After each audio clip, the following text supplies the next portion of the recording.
حضرت موسیٰ علیہ السلام نے جب عرض کی کہ مولا تیرا دیدار کرنا ہے، وہاں سے منع ہو گیا، پھر ایک خاص تجلی ایک پہاڑ پر نازل کی گئی اور وہ پہاڑ ریزہ ریزہ ہو گیا۔ حضرت موسیٰ علیہ السلام نے اس تجلی کا دیدار کیا تو آپ بھی بے ہوش ہو گئے۔ ذرا غور کیجئے گا، وہاں تجلی کا دیدار کیا اور آپ بے ہوش ہو گئے، اور یہاں نبی پاک علیہ السلام رب کا جاگتی آنکھوں سے دیدار کر رہے ہیں، کعبہ قوسین کے پاس جا کر رب کی بارگاہ میں دیدار ہو رہا ہے۔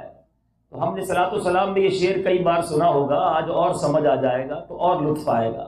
شاعر لکھتے ہیں نا، قصہ طور و معراج سمجھے کوئی، فرق مطلوب و طالب کا دیکھے کوئی، کوئی بے ہوش جلووں میں گم ہے کوئی، کس کو دیکھا یہ موسیٰ سے پوچھے کوئی، آنکھ والوں کی ہمت پہ لاکھوں سلام۔ تو نبی پاک کی اس بصارت کا عالم کیا ہوگا۔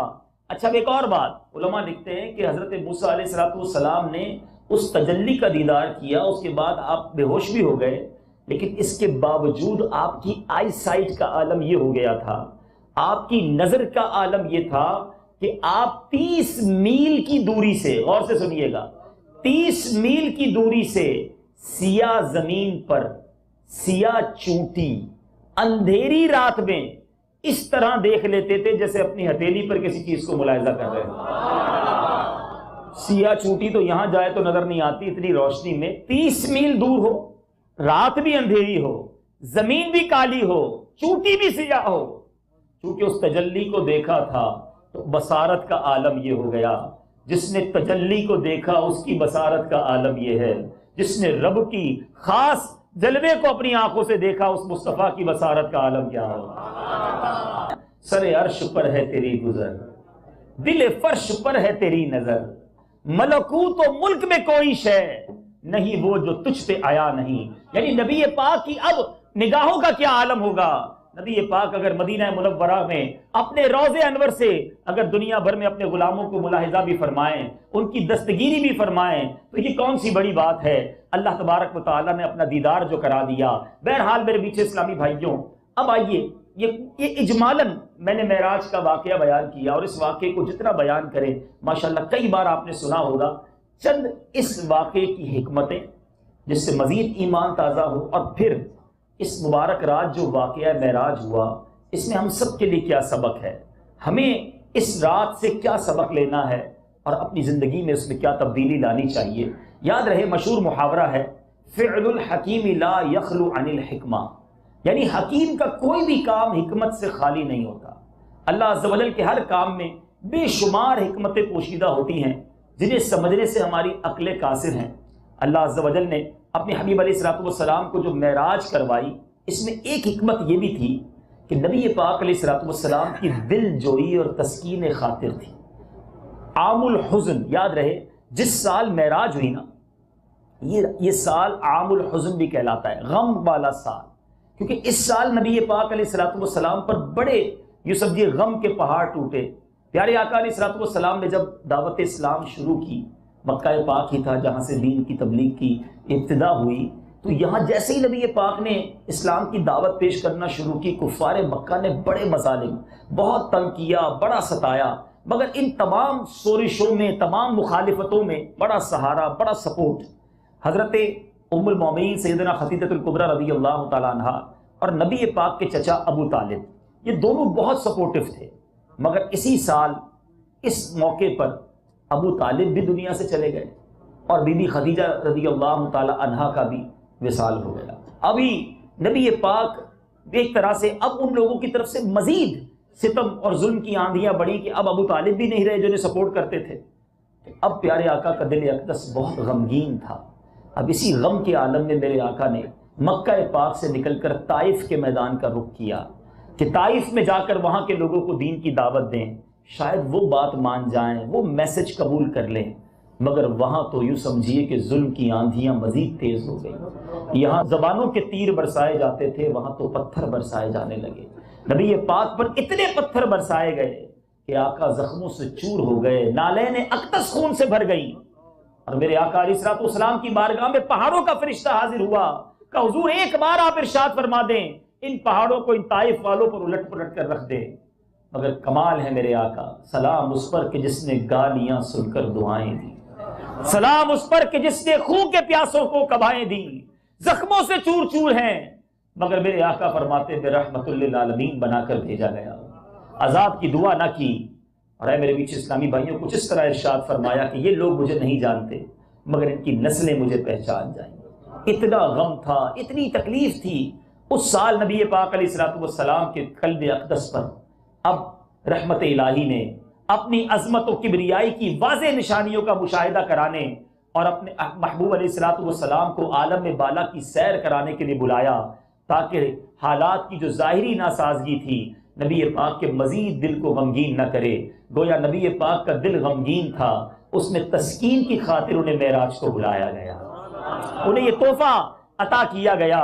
سبحان اللہ، اعلیٰ حضرت لکھتے ہیں نا، زہے عزت و اعتلاء محمد کہ ہے عرش حق زیر پائے محمد، مکاں عرش ان کا فلک فرش ان کا، ملک خادمان سرائے محمد، خدا کی رضا چاہتے ہیں دو عالم، خدا چاہتا ہے رضائے محمد۔ خدا کی رضا چاہتے ہیں دو عالم، خدا کی رضا چاہتے ہیں دو عالم، خدا چاہتا ہے رضائے محمد، خدا چاہتا ہے رضائے محمد۔ ایک اور بڑی خوبصورت حکمت علماء نے لکھی کہ تمام نبیوں نے خدا کی ذات کی گواہی دی کہ اللہ ایک ہے،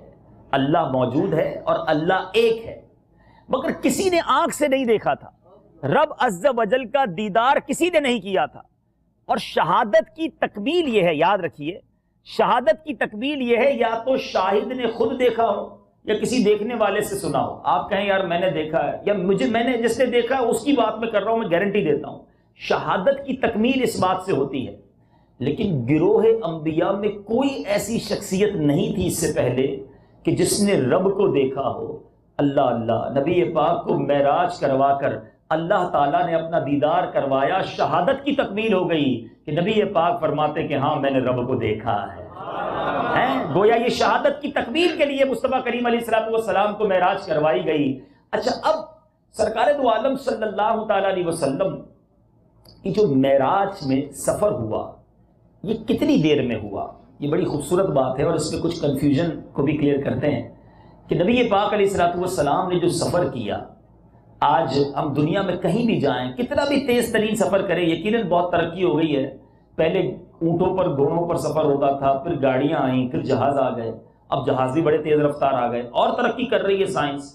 لیکن میرے آقا کی جو معراج کے سفر کی رفتار ہے، وہ جتنی بار سنیں عقلیں حیران ہو جاتی ہیں۔ آپ کسی بستر پر آرام کریں اور کھڑے ہو جائیں تو چند سیکنڈز تک وہ بستر گرم رہتا ہے۔ اگر کوئی دروازہ کھول کر جائے، پہلے زمانے میں کنڈی ہوتی تھی، بلکہ جو پرانے اہل مکہ ہیں انہوں نے مسجد الحرام میں جس جگہ پر ام ہانی رضی اللہ تعالیٰ عنہ کا گھر ہوا کرتا تھا، اس کنڈی کا دیدار کیا ہوگا کہ عاشقان رسول نے پلر کے اوپر وہ کنڈی بھی لگا کر رکھی تھی۔ الحمدللہ میں نے بھی اس کا دیدار کیا۔ پھر کنڈی ہلتی ہے تھوڑی دیر تک، بستر تھوڑی چند سیکنڈز تک گرم رہتا ہے، اور اگر کوئی وضو کرے اور اس کا پانی بہے تو وہ چند سیکنڈز کے لیے ہی بہتا ہے۔ اللہ اکبر! نبی پاک کا سفر کتنا تھا! میرے آقا کعبہ شریف سے بیت المقدس تشریف لے گئے۔ اس زمانے میں یہ 1 مہینے کا سفر تھا، 1 مہینے جانے کا لگتا تھا اونٹ پر یا گھوڑوں پر۔ اس کے بعد بیت المقدس سے پہلے آسمان، کتابوں میں لکھا کہ زمین سے پہلے آسمان کا جو راستہ ہے وہ 500 سال کی مسافت ہے۔ 500 ایئرز لگتے ہیں اوپر جانے میں، اگر کوئی جا سکے۔ پہلے سے دوسرے آسمان 500 سال، دوسرے سے تیسرے آسمان 500 سال، کیلکولیٹ کرتے جائیں، پھر سدرۃ المنتہا، پھر لامکان، پھر جنت کے طبقات کی سیر، کل ہزاروں سال کا سفر تھا۔ یہ کوئی چھوٹا سفر نہیں تھا، مگر میرے آقا جب یہ سفر کر کر واپس آئے تو کنڈی ہل رہی تھی، بستر گرم تھا، پانی بہہ رہا تھا۔ یعنی نبی پاک اتنے ہزاروں سال کا سفر کر کے آ گئے، مگر زمانے نے کوئی وقت آگے بڑھا ہی نہیں تھا، 1-2 سیکنڈ بھی آگے نہیں ہوا تھا۔ میرے بیچ اسلامی بھائیوں، یہ تو بڑی چونکا دینے والی بات ہے کہ یہ کیسے ممکن ہے؟ رب کی قدرت سے تو سب ممکن ہے، لیکن عشق کا جواب تو یہ ہے کہ اگر کسی کے ہاتھ میں گھڑی ہو، گھڑی ٹک ٹک کرتی ہے نا، اس کا سیل نکال لے تو گھڑی رک جاتی ہے۔ نبی پاک جان عالم ہے، میرے آقا اس دنیا سے رب کی بارگاہ میں چلے گئے، لا مکہ تشریف لے گئے، زمانہ رک گیا تھا کیونکہ جان چلی گئی تھی۔ آقا واپس تشریف لائے، پھر زمانے نے دوبارہ چلنا شروع کر دیا۔ اعلیٰ حضرت لکھتے ہیں نا، وہ جو نہ تھے تو کچھ نہ تھا، وہ جو نہ ہو تو کچھ نہ ہو، جان ہے وہ جہان کی، جان ہے تو جہان ہے۔ سبحان اللہ، نبی پاک تشریف لائے تو یہ وقت آگے بڑھا۔ اب آئیے، اتنی رفتار، اتنی اسپیڈ، پلک جھپکتے میں اتنا بڑا سفر۔ اب میں اس بات کو قرآنی آیت کے ذریعے، اور لاجیکلی تو آپ نے سمجھ لیا، اب قرآنی آیت کے ذریعے سمجھنے کی کوشش کریں کہ قرآن پاک میں ایک واقعہ موجود ہے۔ حضرت سلیمان علیہ نبینا علیہ السلام کا ایک امتی، آپ نے سلیمان علیہ السلام نے اعلان کیا تھا کہ تخت بلقیس، وہ چاہتے تھے کہ ملکہ بلقیس کا جو تخت ہے وہ میری بارگاہ میں لایا جائے۔ ملک سبا سے بہت دور تھا، وہ ملک الگ تھا۔ اب اس تخت کی سائز کیا تھا؟ 80 گز لمبا اور 40 گز چوڑا، ہیروں اور جواہرات سے آراستہ وہ تخت تھا۔ آپ ملک شام میں تشریف فرماتے، یمن سے لانا تھا، کتنا بڑا راستہ ہے۔ تو ایک جن جو تھا اس محفل میں موجود تھا، اس نے کہا کہ آپ کی محفل برخاست ہونے سے پہلے لے آؤں گا۔ حضرت سلیمان علیہ نبینا علیہ السلام چاہتے تھے اس سے بھی جلدی آ جائے، تو آپ کے ساتھ آپ کا ایک ساتھی تھا، اس کے پاس کچھ کتاب کا علم تھا، لکھا کتابوں میں، اس نے کہا کہ میں آپ کے پلک جھپکنے سے پہلے لے آؤں گا۔ ملک شام سے اتنا بڑا تخت پلک جھپکنے سے پہلے، اور یہ بات میں نہیں کر رہا، قرآن مجید فرقان حمید پارہ نمبر 19 سورہ نمل آیت نمبر 40۔ سبحان اللہ، اللہ قرآن پاک میں ارشاد فرماتا ہے، قال الذی عنده علم من الكتاب انا آتیک به قبل ان يرتد الیک طرفک، ہے ترجمہ کنز ایمان۔ اس نے عرض کی جس کے پاس کتاب کا علم تھا کہ میں اسے حضور میں حاضر کر دوں گا ایک پل مارنے سے پہلے، اور ایسا ہی ہوا، یہ گفتگو ختم ہوئی اور تخت حاضر ہو گیا۔ حضرت سلیمان کے امتی کی یہ کرامت قرآن میں موجود ہے، یعنی اللہ کی قدرت تو بے شک وہ قادر مطلق ہے، وہ جسے چاہے ایسی طاقت ایسی قوت عطا کرے۔ تو سلیمان علیہ نبینا علیہ السلام کے امتی کی اسپیڈ کا عالم یہ ہو، جو سلیمان کے بھی آقا ہیں محمد مصطفیٰ صلی اللہ تعالیٰ علیہ وسلم، ان کی رفتار کا عالم کیا ہوگا۔ اچھا، ایک جو ماننے والے ہوتے ہیں نا، وہ خوشی ہوتے ہیں، برکتیں ہی لوٹ رہے ہوتے ہیں، ابھی بھی جھوم رہے ہیں ماشاءاللہ، جتنا سن رہے دل خوش ہو رہا ہے، لیکن شیطان کئی لوگوں کے دلوں میں وسوسے بھی ڈال دیتا ہے۔ ایک بڑا عجیب واقعہ، شیخ شہاب الدین سہروردی رحمۃ اللہ تعالیٰ علیہ ایک حکایت نقل کرتے ہوئے فرماتے ہیں کہ شیخ ابن سکینہ رحمۃ اللہ تعالیٰ علیہ کا ایک سنار مرید تھا، سنار کا کام کرتا تھا۔ اچھا، اس نے اپنے ذمہ ایک ڈیوٹی لگائی ہوئی تھی کہ ہر جمعے جو ہے وہ صوفیاء کرام کے مصلے مسجد کو لے جاتے، جامع مسجد کو وہاں بچھاتے کہ علماء کرام آ کر یہ نماز پڑھیں گے۔ جمعے کے بعد وہ مصلے لپیٹتا اور واپس آ جاتا۔ ایک دن جمعے کا دن تھا، وہ جانماز لے کے نکلا، تیار جانماز باندھ کے رکھی، کا غسل کر کے آتا ہوں۔ دریائے دجلہ میں، بغداد میں دریائے دجلہ میں اس نے نہانا شروع کیا۔ جمعے کا دن تھا، غسل کر رہا تھا، غوطہ لگایا، غوطہ لگا کر جب باہر نکلا تو سارا سمائی تبدیل، یہ تو جگہ ہی دوسری ہے، میں تو دریائے دجلہ میں میں نے غوطہ لگایا تھا، یہ تو ملک ہی دوسرا لگ رہا ہے۔ باہر نکلا، جسم پہ لباس بھی پورا نہیں تھا، سنبھالتے سنبھالتے اپنے آپ کو لوگوں سے پوچھا یہ کون سا علاقہ ہے؟ کہا یہ تو مصر ہے۔ کہا بغداد میں غوطہ لگایا، مصر میں نکلا؟ اچھا، اب مارکیٹ میں گیا، سنار مارکیٹ میں، وہاں اس کو نوکری بھی مل گئی، کام اچھا کیا، تو جو سنار تھا اس نے اپنی بیٹی سے اس کی شادی کر دی، وہیں زندگی گزرتی رہی، 3 بچے ہوئے، 6 یا 7 سال اس نے اپنی زندگی کے ادھر ہی گزارے۔ 7 سال کے بعد ایک موقع پر پھر اس کو غسل کی حاجت ہوئی، وہ دریا کے کنارے آیا اور اس نے غوطہ لگایا۔ جب غوطہ لگایا باہر نکلا، پھر بغداد میں باہر نکلا۔ اچھا، باہر نکلا تو اس کو یاد آ گیا تو میرا ہی شہر ہے، تو واپس گھر گیا کہ بڑے عرصے بعد گھر آیا ہوں، گھر والے پریشان ہو گئے ہوں گے۔ گھر پہنچا تو گھر والوں نے کہا جلدی کرو، جمعے کا وقت قریب ہے، جا کے مصلے نہیں بچھانے ہیں۔ یہ بندہ حیران کہ یہ تو وہی دن وہی لمحے، ابھی تو غسل کے لیے گیا، جہاں نماز اٹھائی، حیران پریشان، گیا تو واقعی جمعے کا دن وہی جہاں نمازیں تیار، ایک دوسرے ملک میں 7 سال گزار چکا ہے۔ اب واپس آیا، اس نے جا نمازیں بچھائیں، اور جب جا نمازیں بچھائیں لوگوں نے نماز پڑھی، واپس پیر صاحب کے پاس آیا کہ حضور عجیب واقعہ ہو گیا ہے۔ کہ کیا ہوا؟ کہ ایسا ہوا کہ غسل کرتے کرتے کہیں اور پہنچا، زندگی کے 7 سال ادھر گزارے، شادی بھی کی، بچے بھی ہوئے، مگر واپس آیا تو یہاں تو سب کچھ ویسا ہی، وہی لمحہ ہے۔ پیر صاحب تو پیر صاحب ہوتے ہیں نا، اللہ والے دلوں کے حالات جانتے ہیں نا۔ کہتے یہ بتاؤ تمہارے دل میں کوئی وسوسہ تو نہیں آیا تھا؟ کہتا ہے ہاں مجھے یقین نہیں آتا تھا، میں سوچتا رہتا تھا کہ نبی پاک شب معراج اتنا لمبا سفر کر کے اتنی تھوڑی دیر میں کیسے واپس آ گئے؟ کہ اللہ نے تیری سمجھ کے لیے یہی انتظام فرما دیا۔ تو بہرحال رب کی قدرت سے سب ممکن ہے۔ ہمیں اگر اللہ اور اس کے رسول کے احکام پتہ چلیں، احادیث کے ذریعے کوئی بات پتہ چلے اور ہماری عقل میں نہ آئے، ہر بات میں لاجک تلاش نہیں کی جاتی۔ یاد رکھیے یہ شب معراج گزرنے کے بعد صبح معراج بھی کچھ لوگوں نے لاجک تلاش کرنے کی کوشش کی تھی، کچھ لوگوں نے معاذ اللہ آرگیومنٹ کرنے کی کوشش کی تھی۔ ہوا کچھ یوں کہ نبی پاک علیہ الصلوۃ والسلام نے صبح معراج جب یہ لوگوں کو بتایا تو زمانے میں مکہ پاک میں کہ میں رات کے تھوڑے حصے میں مسجد اقصیٰ کی بھی سیر کر کے آیا، آسمانوں کی بھی سیر کر کے آئے ہیں، تو ابو جہل اور اس کے ساتھیوں نے تو بڑا شور و غوغا مچا دیا اور بڑا معاذ اللہ تمسخر اور مذاق اڑانا شروع کر دیا کہ رات کے تھوڑے حصے میں آپ کیسے ہو کر آ گئے۔ بلکہ یہاں تک ہوا کہ لوگوں نے اعتراض کے طور پر، کہ انہیں یہ معلوم تھا کہ سرکار دو عالم صلی اللہ تعالیٰ علیہ وسلم زندگی میں کبھی بیت المقدس نہیں گئے، پیارے آقا ویسے ظاہری طور پر نہیں گئے تھے، تو انہوں نے ایسے لوگوں کو بلایا جنہوں نے بیت المقدس کو دیکھا ہوا تھا، انہوں نے سوال شروع کر دیے کہ بتائیں، مثال دے رہا ہوں کہ اس کا رنگ کیسا ہے، دیواریں کیسی ہیں، محرابیں کیسی ہیں۔ اب یہ سوال بڑا ان لاجیکل ہے۔ مثال کے طور پر ہم سب یہاں آئے ہیں، ایک جو بھی کمرے میں ہم بیٹھے ہیں، ہمیں کوئی کہے یار آپ فلاں جگہ پر گئے تھے اجتماع میں، ہم کہیں ہاں گئے تھے، کوئی بتاؤ کتنے پنکھے لگے ہوئے تھے، کتنے ایئر کنڈیشن لگے تھے، کتنے بلب لگے ہوئے تھے، وہ کتنے تکیے لگے ہوئے تھے، کیا یاد ہو گیا ہمیں؟ حالانکہ ہم سب آئے ہیں، لیکن ہم یہاں اجتماع کے لیے آئے ہیں، ہم یہ چیزیں گننے نہیں آئے۔ نبی پاک علیہ الصلوۃ والسلام بیت المقدس تشریف لے گئے، لیکن ایچ اینڈ ایوری تھنگ، ہر چیز مستحضر ہو، ہر بات یاد ہو، یہ ضروری نہیں۔ اب سرکار دو عالم صلی اللہ تعالی علیہ وسلم سے کراس کوسچننگ شروع کر دی۔ ان بدبختوں نے پیارے آقا کا گویا امتحان لینا شروع کر دیا کہ بتائیے رنگ کیسا تھا، دیواریں کیسی تھی، محراب کیسی تھی۔ مگر جب نبی پاک کا امتحان لینا شروع کیا تو رب پیارے آقا کے ساتھ جو ہے، اب جبریل امین بیت المقدس کا گویا نقشہ لے کر، اور ایک روایت کے مطابق بیت المقدس ہی کو سامنے لے کر پیارے آقا کے آ گئے۔ نبی پاک دیکھتے جاتے، فرماتے پوچھو کیا پوچھتے ہو، وہ پوچھتے جاتے، میرے آقا بیت المقدس کو دیکھتے جواب دیتے جاتے۔ لیکن جنہوں نے نہیں ماننا تھا وہ اس کے بعد بھی نہیں مانے۔ جو لاجکس تلاش کرتے ہیں نا، کوسچنز کریٹ کرتے ہیں، ان کے دلوں میں خدشے ہی رہتے ہیں۔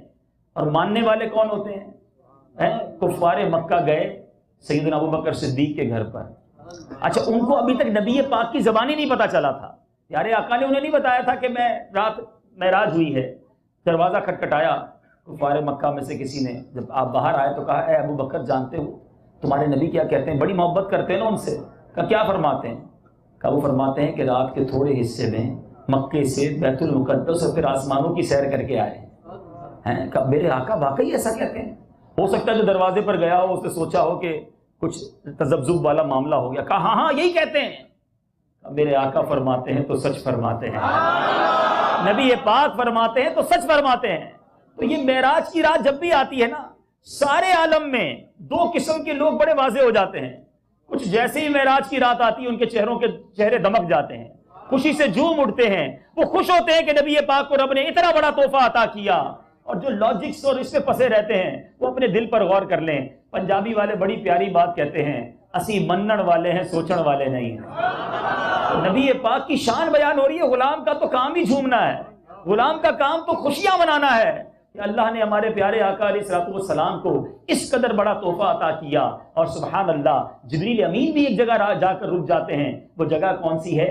سدرۃ المنتہا۔ سدرۃ المنتہا کی بات ہوئی ہے تو بڑا مزہ آتا ہے ایک بات کرنے میں، تو وہ بھی دوبارہ سن لیں انشاءاللہ۔ یہ مکے میں جبریل امین کئی بار آئے۔ یہ مجھے ایک بار میں مفتی قاسم صاحب کے ساتھ مدینہ منورہ حاضر تھا، بڑوں کی باتیں بڑی ہوتی ہیں، انہوں نے بڑی پیاری بات ایک بار کی، ہم روضہ رسول کے قریب تھے، کہتے ہیں ذرا سوچو تو صحیح، یہ وہی مقامات ہیں جہاں جبریل امین آیت قرآنی لے کر آیا کرتے تھے، قرآن کے نزول کے مقامات ہیں۔ بندہ یہ باتوں کو یاد کیا کرے۔ اے مکے میں رہنے والوں، آپ مکہ پاک کی عظمت کو بار بار پڑھتے رہا کریں، سنتے رہا کریں، دہراتے رہا کریں. ذرا غور کریں میرے آقا علیہ الصلوۃ والسلام کی 63 سالہ ظاہری حیات میں سے 53 سال 53 ایئرز میرے آقا نے مکہ پاک میں گزارے. یہاں کے چپے چپے پر نبی پاک علیہ الصلوۃ والسلام کی یادیں ہیں. جبریل امین کا مقام کیا تھا؟ کہاں رہتے ہیں وہ؟ سدرۃ المنتہا. کتنا دور ہے پتہ ہے؟ آپ کسی سے بڑی محبت کرتے ہو اور وہ جدہ میں رہتا ہو، چلے اور دور نہیں جاتا، مکے میں رہنے والے جدہ میں وہ رہتا ہو، حالانکہ 1-1.5 گھنٹے میں بندہ پہنچ جاتا ہے. بہت زیادہ محبت بھی ہو تو بندہ مہینے میں ایک بار مل لے گا، ہفتے میں ایک بار مل لے گا. کوئی روز جائے گا مکے سے جدہ ملنے کے لیے؟ حالانکہ 1.5 گھنٹے کا سفر ہے، 90-95 کلومیٹر ہے. گاڑی تیز چلے تو 50 منٹ میں پہنچ جاتے ہیں. ایسا ہی ہے. سدرۃ المنتہا کتنا دور ہے؟ زمین سے پہلا آسمان 500 سال، پہلے آسمان سے دوسرا آسمان 500 سال، پھر سے 7واں آسمان کیلکولیٹ کریں، اس کے اوپر سدرۃ المنتہا. جبریل امین کا مقام ہے سدرۃ المنتہا. آقا موجود تھے مکہ پاک اور مدینہ طیبہ میں. آپ کو پتہ یہ اتنا دور سے نبی پاک کے پاس کتنی بار آتے تھے؟ سب سے پہلی بار کون سے سال میں آئے؟ کون بتائے گا؟ پیارے آقا سے پہلی ملاقات جبریل امین کی کب ہوئی؟ کہاں پر؟ پہلے یہ بتائیں. ہاں، غار حرا میں. ٹھیک ہے. میرے آقا کی عمر مبارک کتنی تھی؟ 40 سال. ماشاءاللہ، ساتھ رہیں گے تو تھوڑا دہرائی بھی ہوتی رہے گی. ٹھیک ہے. 40 سال کی عمر تھی نبی پاک کی عمر مبارک. پہلی ملاقات کہاں ہوئی؟ غار حرا میں. اچھا، نبی پاک کی ظاہری حیات طیبہ کتنے سال؟ 63 سال. تو کتنا عرصہ ملاقاتیں رہیں ظاہری حیات میں؟ 23 سال. Very good. 23 سال. ایک سال میں دن کتنے ہوتے ہیں؟ 365. اسلامی پوائنٹ آف ویو سے 360. ٹھیک ہے. تو 360 دن اگر ایک سال میں، تو 10 سال میں کتنے ہو گئے؟ 3600 دن. 20 سال میں ہو گئے 7200 دن، 7200 دن. پھر مزید 3 سال باقی رہ گئے، اس کے 1000 دن اور ملا لیں، کتنے ہو گئے؟ 8200 دن. کم و بیش پہلی ملاقات جو جبریل امین سے ہوئی، اس سے لے کر دنیا سے پردہ فرمانے تک نبی پاک اس دنیا میں 8300 کم و بیش دن رہے. ٹھیک ہے. یہ یاد رکھو گے تو مزہ آئے گا. بہت ایمان افروز بات کرنے جا رہا ہوں. تمام نبیوں سے جبریل امین علیہ الصلوۃ والسلام کی ملاقات ہوئی. کتابوں میں لکھا، قصص الانبیاء میں بھی لکھا، کسی نبی کے پاس جبریل امین 10 بار آئے، کسی کے پاس 50 بار، کسی نبی کے پاس 100 بار حاضری دی، کسی کے پاس 200-300 بار حاضری دی. نبی پاک کے پاس کتنی بار آئے، کتنی بار حاضری دی؟ 24,000 مرتبہ. کتنے مرتبہ؟ 24,000 مرتبہ. 8,300 دن ہیں جس میں 24,000 بار ملاقات ہو رہی ہے. اگر ایوریج ہی بنائے نا تو روزانہ 3 سے زائد بار، ڈیلی 3 سے زائد بار، بلکہ کئی دن جو کتابیں پڑھتے ہیں، سیرت پڑھی انہوں نے کہ بہت دنوں تک تو وقفہ رہا، جبریل امین نہیں آتے تھے. اس پر کفار مکہ نے مذاق بھی اڑانا شروع کیا تھا کہ وحی کا سلسلہ منقطع ہو گیا. اگر ان دنوں کو بھی مائنس کر دیا جائے تو ایسا لگتا ہے کبھی 12 بار بھی آئے ہوں گے، کبھی 15 بار بھی آئے ہوں گے، کبھی 11 بار بھی آئے ہوں گے. سدرۃ المنتہا سے اتنا لمبا سفر کر کے بار بار آنا، یہ بار بار جانا، اس کی وجہ کیا ہے؟ اے مکے والوں سنو، بات یہ ہے کہ میرے نبی کے دیدار کا عالم ہی ایسا تھا، اس چہرے کی چاشنی ایسی تھی. یہ میں نہیں کہتا. جب ایسا کوئی معمہ آ جائے، جب ایسی کوئی بات سمجھ نہ آئے کہ عشق والی بات ہو، یہ کیوں ملاقاتیں ہو رہی ہیں، تو ہمیں رجوع کرنا پڑتا ہے خاندان اعلیٰ حضرت کی طرف. یا تو اعلیٰ حضرت جواب دیتے ہیں، یہ شہزادہ اعلیٰ حضرت یا برادر اعلیٰ حضرت کیا خوبصورت بات کرتے ہیں، تو کیا کمال کی بات لکھتے ہیں مولانا حسن رضا خان صاحب. بات یہ ہے بے لکھائے یار ان کو چین آ جاتا. اگر لکھا کہتے ہیں ملاقات کو، کہتے ہیں نبی پاک سے ملاقات کے بغیر چین ہی نہیں آتا تھا. بے لکھائے یار ان کو چین آ جاتا اگر، بار بار آتے نہ یوں جبریل سدرا چھوڑ کر. بے لکھائے یار ان کو چین آ جاتا اگر، بے لکھائے یار ان کو چین آ جاتا ہے. بار بار آتے نہ یوں، بار بار آتے نہ یوں جبریل سدرا چھوڑ کر، بار بار آتے نہ یوں جبریل سدرا چھوڑ سورۃ الناسحین میں ایک اور بڑی ایمان افروز حکمت بیان کی گئی کہ زمین اور آسمان کا آپس میں مکالمہ ہوا، گفتگو ہوئی گویا۔ آسمان فخر کر کے زمین سے کہتا ہے میں تجھ سے افضل ہوں، اس لیے کہ اللہ تبارک و تعالیٰ نے، زمین نے کہا کہ میں تجھ سے افضل ہوں، آسمان سے کہا کہ شہروں، دریاؤں، نہروں، درختوں، پہاڑوں اور دیگر کئی چیزوں سے مجھے زینت بخشی ہے۔ آسمان نے جواب دیا میں تجھ سے بہتر ہوں، اس لیے کہ سورج، چاند، ستارے، بروج، عرش و کرسی، جنت مجھ میں ہے۔ زمین نے کہا مجھ میں کعبہ ہے جس کی زیارت و طواف انبیاء، مرسلین، اولیاء اور عام مومنین کرتے ہیں۔ آسمان نے جواب دیا میرے پاس بیت المعمور ہے، اس کا طواف ملائکہ اور فرشتے کرتے ہیں۔ مجھ میں جنت ہے جو تمام انبیاء، مرسلین، اولیاء کا ٹھکانہ ہے۔ زمین نے آسمان کو کہا کہ سید المرسلین، خاتم النبیین صلی اللہ تعالی علیہ وسلم نے مجھ میں اقامت فرمائی اور آپ نے شریعت مجھ پر جاری فرمائی۔ آسمان کے پاس اب جواب نہ تھا۔ اعلیٰ حضرت نے ایک اور شعر میں یہ بات بڑی کمال کی، پڑھا کرو امام عشق و محبت کو، پڑھا کرو اور ان کے اشعار سمجھا کرو۔ فتوے پڑھنا، بڑے بڑے ان کے مسائل پڑھنا، یہ تو واقعی علماء کا کام ہے، اور علماء کی مہربانی ہمیں آسان کر کے، بالخصوص امیر اہل سنت اپنی کتابوں میں آسان کر کے ہمیں دیتے ہیں تو وہ مکتبۃ المدینہ سے ہمیں مل جاتی ہیں۔ مگر اعلیٰ حضرت نے شاعری میں بھی کمال بات کی ہے۔ اعلیٰ حضرت کہتے ہیں یہ جو آپ کبھی دیکھیں نا دور سے آسمان، کھلا آسمان دیکھیں کبھی ریگستان پہ کھڑے ہو کر یا کھلی جگہ پر، تو آپ کو آلویز ہمیشہ آسمان آگے سے جھکا ہوا نظر آئے گا، بینڈ نظر آتا ہے، سیدھا نہیں آتا، آگے جا کے آپ کو ایسا لگے گا آسمان جھک گیا ہے۔ اعلیٰ حضرت کہتے ہیں یہ ایسے نہیں جھکا، یہ اس کی کمر جو ہے نا یہ جھک گئی ہے۔ اور یہ ایک محاورہ ہے کہ کسی کو کوئی تانا دے دے نا، اور خطرناک بڑا والا تانا دے دے تو اس کی کمر ٹوٹ جاتی ہے، کمر جھک جاتی ہے۔ یہ ایک محاورہ ہے کہ ایسا تانا دیا کہ کمر ہی جھکا دی۔ اعلیٰ حضرت کہتے ہیں خم ہو گئی پشت فلک اس تانے زمین سے، جو آسمان کی کمر ہے نا یہ خم ہو گئی ہے، کیوں کہ زمین نے اسے ایک تانا دیا ہے۔ خم ہو گئی پشت فلک اس تانے زمین سے، سن ہم پہ مدینہ ہے وہ رتبہ ہے ہمارا۔ پشت فلک اس تانے زمین سے، ہم ہو گئے پشت فلک اس تانے زمین سے، سن ہم پہ مدینہ ہے وہ رتبہ ہے ہمارا، سن ہم پہ مدینہ ہے وہ رتبہ ہے ہمارا، سن ہم پہ مدینہ ہے وہ رتبہ ہے ہمارا۔ اب یہ جو مکالمہ ہوا نا اس میں آسمان عاجز آ گیا کہ نبی پاک تو واقعی زمین کے پاس ہیں۔ تو اب درۃ الناصحین میں لکھا کہ آسمان نے اللہ سے فریاد کی کہ یا اللہ یہ زمین مجھے تانا دے رہی ہے۔ زمین کہتی نبی پاک اس کے پاس ہیں، اے رب کرم فرما اور تیرے محبوب کو آسمانوں پر بھیج دے، ان کے قدم آسمانوں پر بھی لگ جائیں تو مجھے بھی یہ شرف حاصل ہو جائے۔ اس لیے نبی پاک علیہ الصلوۃ والسلام کو معراج کی رات یہ آسمان کی سیر کرائی گئی۔ اور اللہ اکبر، میرے میٹھے اسلامی بھائیوں، بات آسمانوں کی چلی ہے۔ نبی پاک وہ عظیم ہستی ہیں جن کو جو پاور دیا گیا فقط زمینوں پر نہیں، میرے آقا زمین پر کھڑے ہو کر آسمان پر کس طرح تصرف فرمایا کرتے۔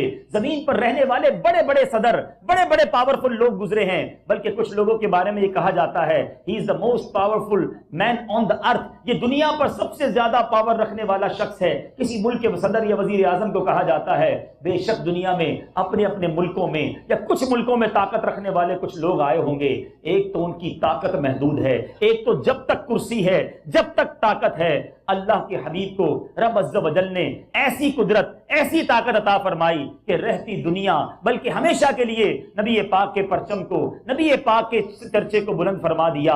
بلکہ اعلیٰ حضرت تو کمال کی بات لکھتے ہیں ہمیں تو پتہ ہی نہیں، اے امتیوں یہ اللہ نے مہربانی کر دی، ان کا امتی بنا دیا، ورنہ جس آقا کے امتی ہونا ان کی شوکت، ان کا علو، ان کا مقام کیا ہے، اپنی تو اوقات ہی نہیں ہے۔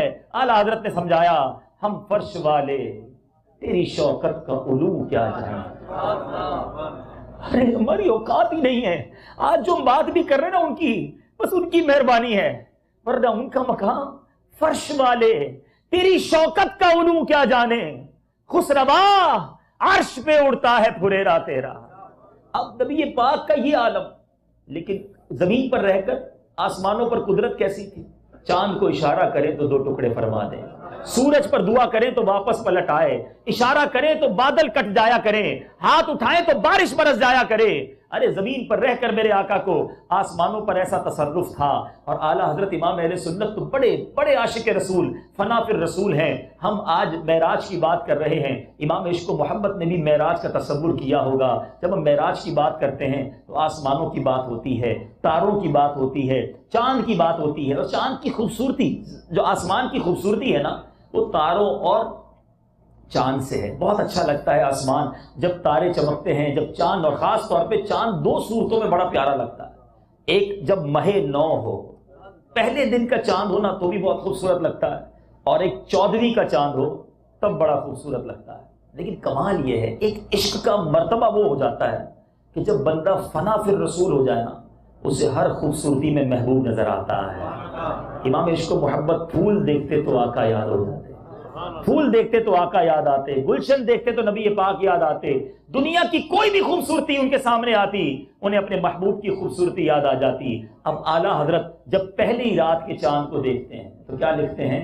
بھیک لے سرکار سے لا جلد کاسا نور کا. آپ نے دیکھا ہوگا پہلی رات کا جو چاند ہوتا ہے وہ کاسے کی مانند، کشکول کی مانند ہوتا ہے. اعلیٰ حضرت کہتے ہیں پہلی رات کے چاند تو اپنا یہ جو کاسا ہے نا جلدی لے آ نبی پاک کے در پر، اور پورے مہینے کی خیرات لے جا. بھیک لے سرکار سے لا جلد کاسا نور کا، ماہ نو طیبہ میں بٹتا ہے مہینہ نور کا. اچھا پھر آسمان سے کہتے ہیں کہ تیرے پاس جب پہلے دن کا چاند ہوتا ہے تو بڑا پھولتا ہے، بہت خوش ہوتا ہے.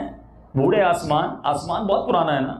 اعلیٰ حضرت کہتے ہیں ٹھیک ہے تیرے پاس پہلے دن کا چاند ہے، اور پہلے دن کے چاند کو تشبیہ کہاں سے دے رہے ہیں؟ ذرا غور کیجئے گا. عشق رسول کیسا.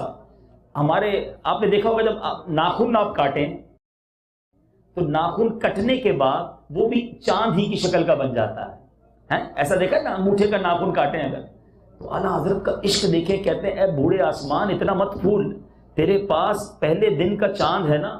سن میرا دل جو ہے نا وہ نبی پاک کے ناخن پاک کا شیدائی ہے. ناخن ہے نہیں، فقط شیدائی ہوں، اس لیے پھر بھی میرے پاس تجھ سے بڑی نعمت ہے.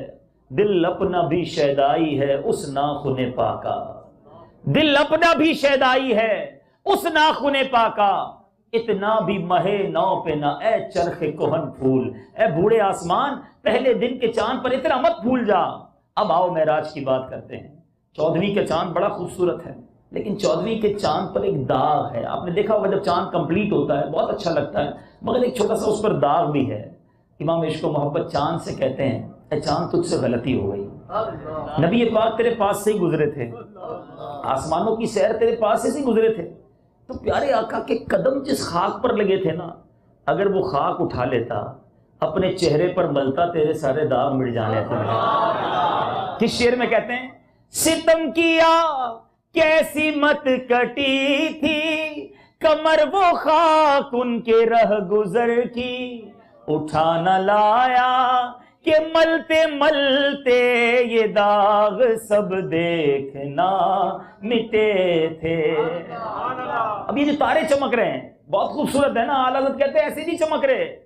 معراج کی شب جب نبی پاک کو غسل کروایا گیا، اس کے جو قطرے تھے نا جو گر رہے تھے، یہ تاروں نے اپنے کٹوروں میں بھر لیے ہیں. یہ اسی کا جوبن ہے، یہ اسی کی چمک دمک ہے. آقا کے جسم اقدس سے ٹپکنے والے اس غسل کے قطروں کا کمال ہے، تاروں کا اپنا کمال نہیں. کیا کہتے ہیں؟ وہی تو جوبن ٹپک رہا ہے، وہی تو اب تک چھلک رہا ہے. وہی تو جوبن ٹپک رہا ہے، وہی تو اب تک چھلک رہا ہے. نہانے میں جو گرا تھا پانی کٹورے تاروں نے بھر دیے. اچھا نبی پاک کے جو قدموں کو دھویا گیا تھا وہ غسالہ کدھر گیا؟ وہ دھون تھا قدموں کا، وہ کدھر گیا؟ آئے ہائے میرے امام سے پوچھو. کہتے بچا جو تلووں کا ان کے دھون، بنا وہ جنت کا رنگ و روغن. بچا جو تلووں کا ان کے دھون، بنا وہ جنت کا رنگ و روغن. جنہوں نے دولہا کی پائی اترن وہ پھول اللہ اللہ، جتنی بات کریں جی نہیں بھرتا ہے، نبی پاک کے اس سفر پر جتنا کلام کریں جی چاہتا ہے اور بات کریں اور بات کریں، مگر اس سفر میں پیارے آقا علیہ الصلوۃ والسلام نے جہنم کے طبقات اور جنت کی بھی سیر فرمائی۔ اب جہنم میں میرے آقا نے کیا ملاحظہ کیا، غور سے سنیے۔ سرکار دو عالم صلی اللہ علیہ وسلم کو جہنم میں کچھ لوگ ایسے نظر آئے جو مردار کھا رہے تھے۔ آپ علیہ الصلوۃ والسلام نے دریافت کیا، اے جبرائیل یہ کون لوگ ہیں؟ عرض کی یہ وہ لوگ ہیں جو لوگوں کا گوشت کھاتے یعنی غیبت کرتے تھے۔ ہمیشہ غیبت سے بچیں، غیبت کرنے والا مردار کا گوشت جہنم میں جا کر اسے کھلایا جائے گا۔ اللہ مجھے بھی محفوظ رکھے، آپ کو بھی محفوظ رکھے، غیبت کے خلاف جنگ انشاءاللہ۔ اسی طرح ایک آدمی کو دیکھا کہ وہ نہر میں تیرتے ہوئے پتھر نگل رہا ہے، پتھر کھائے جا رہا ہے۔ عرض کی گئی حضور یہ سود خور ہے، کبھی بھی سود کا کام نہ کرے، لوگوں کو برباد ہوتے ہم نے دیکھا ہے، اور سود کا کام کرنے والا یہ اللہ سے جنگ کرنے والا ہے، تو ہمیشہ کبھی بھی زندگی میں اس کام کے قریب نہ جائیں۔ نبی پاک ایسے لوگوں کے پاس سے گزرے جن کے سر پتھروں سے کچلے جا رہے تھے، ہر بار کچلے جانے کے بعد پھر صحیح ہو جاتے اور وہ دوبارہ کچل دیے جاتے۔ اس معاملے میں کوئی سستی نہیں برتی جا رہی تھی، کنٹینیو ہی عذاب دیا جا رہا تھا۔ جبریل امین نے عرض کی یہ وہ لوگ ہیں جن کے سر نماز سے بوجھل ہو جاتے تھے، نماز کا ٹائم آتا تو سستی، آپ چلیں بس آپ شروع کریں میں آ رہا ہوں، آپ پڑھیں میں کل سے پڑھوں گا، اگلے جمعے سے پڑھوں گا۔ توبہ توبہ توبہ، میرے آقا کی معراج تو رب کا دیدار ہے نا، نماز مومن کی معراج ہے، یاد رہے نماز مومن کی معراج ہے، اور اس رات یہ ہمیں یاد دلاتی ہے کہ آج معراج کا تحفہ میرے آقا کو نماز کا ملا ہے۔ 50 فرض ہوئی تھی مگر 5 پڑھے پھر بھی 50 کا نماز ثواب ملتا ہے۔ نیت کریں آج کے بعد کوئی نماز قضا نہیں ہوگی، اب تک جو قضا ہوئی اس کا حساب کر کے اس کو ادا کریں، اور آج کے بعد کبھی بھی زندگی میں یہ رات پکا وعدہ کریں، نبی پاک کی بارگاہ میں تحفہ پیش کریں، یا رسول اللہ صلی اللہ علیہ وسلم آپ آج کی رات رب کی بارگاہ سے ہمارے لیے نماز کا تحفہ لائے، ہم آج نیت کرتے ہیں کہ آج کے بعد آپ کی آنکھوں کی ٹھنڈک نماز کبھی بھی قضا نہیں کریں گے انشاءاللہ عز و جل۔ اسی طرح کچھ لوگ ایسے تھے جو آگ کی شاخوں سے لٹکے ہوئے تھے، یہ وہ لوگ تھے جو دنیا میں اپنے والدین کو گالیاں دیتے تھے۔ آج لوگ ماں باپ کو ستاتے ہیں، تنگ کرتے ہیں، برا بھلا بولتے ہیں۔ ماں باپ کی میرے بیچ اسلامی بھائیوں فرما برداری کریں، ماں باپ کو راضی رکھیں، بالخصوص یا بہت سارے وہ ہیں جو ماں باپ سے دور ہیں، وطن سے دور ہیں۔ صرف پیسے بھیج دینا ہی ماں باپ کی خدمت نہیں ہے، اگر ماں باپ بوڑھے ہیں اور انہیں آپ کی ضرورت ہے تو جائیے ان کے پاس، ان کی خدمت کیجیے۔ مجھے بہت سارے ایسے لوگ ملتے ہیں کہتے ہیں ماں یاد کرتی ہے، والد یاد کرتا ہے، بیمار ہیں مگر میں نہیں جا سکتا کیونکہ چھٹی نہیں ملتی، میرے کاغذات نہیں بنتے، چلا جاؤں گا تو نوکری چلی جائے گی۔ یاد رکھنا ماں باپ چلے گئے نا یہ دوبارہ نہیں آئیں گے، ماں کی دعا مل گئی تو تمہیں اپنے وطن میں بھی روزی مل جائے گی۔ ماں کے قدموں میں والد کے پاس آدھی روٹی اچھی ہے، ان سے دور رہ کر 2 روٹیاں اچھی نہیں ہیں۔